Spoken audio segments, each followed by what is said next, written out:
दोस्तों, आज मैं आप लोगों को सुनाने जा रहा हूँ एक ईमानदार बच्चा, एक प्रेरणादायक कहानी। काफी समय पहले की बात है। प्रतापगढ़ नामक एक राज्य था। वहाँ का राजा बहुत ही अच्छा था, मगर राजा को सिर्फ एक बात का दुख था, वो यह है कि उसका कोई भी संतान नहीं था और वह चाहता था कि अब वह राज्य के अंदर किसी योग्य बच्चे को गोद ले ताकि वह उसका उत्तराधिकारी बन सके और आगे की बागडोर को सुचारू रूप से चला सके। और इसी को देखते हुए राजा ने राज्य में घोषणा करवा दी कि सभी बच्चे राजमहल में एकत्रित हो जाएं। ओह अच्छा, काश हम भी होते वहाँ। हाँ दीदी, हाँ काश हम भी वहाँ होते। बच्चों, ये कहानी है, अब सुनो ध्यान से। ऐसा ही हुआ।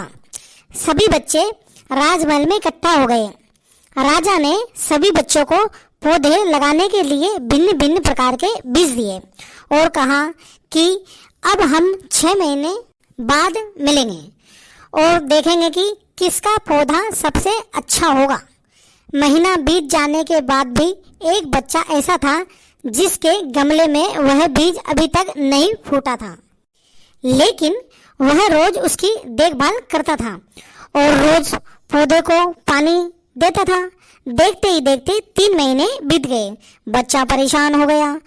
तभी उसकी माँ ने कहा कि बेटा, धैर्य रखो, कुछ बीजों को फलने में ज्यादा वक्त लगता है। और वह पौधे को सींचता रहा। 6 महीने हो गए। राजा के पास जाने का समय आ चुका था, लेकिन वह डरा हुआ था कि सभी बच्चों के गमले में तो पौधे होंगे और उसका गमला खाली होगा। लेकिन वह बच्चा ईमानदार था। अब सारे बच्चे राजमहल में आ चुके थे। कुछ बच्चे जोश से भरे हुए थे क्योंकि उनके अंदर राज्य का उत्तराधिकारी बनने की प्रबल लालसा थी। अब राजा ने आदेश दिया, सभी बच्चे अपने अपने गमले दिखाने लगे, मगर एक बच्चा सहमा हुआ था क्योंकि उसका गमला खाली था। तभी राजा की नजर उस गमले पर गई। उसने पूछा, तुम्हारा गमला तो खाली है। तो उसने कहा, लेकिन मैंने इस गमले की 6 महीनों तक देखभाल की है।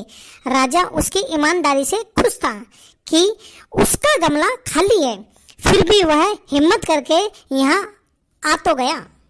सभी बच्चों के गमले देखने के बाद राजा ने उस बच्चों को सभी के सामने बुलाया।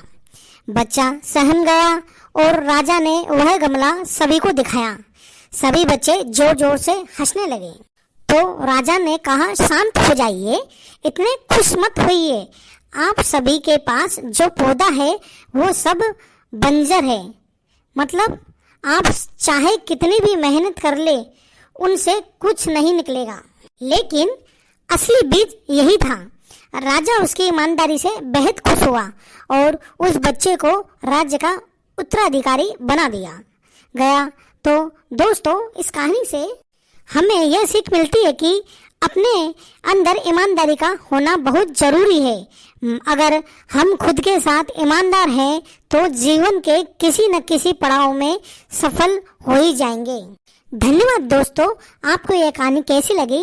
अगर दोस्तों आपको यह कहानी अच्छी लगी हो तो लाइक करो, सब्सक्राइब करो, कमेंट करो और शेयर करो।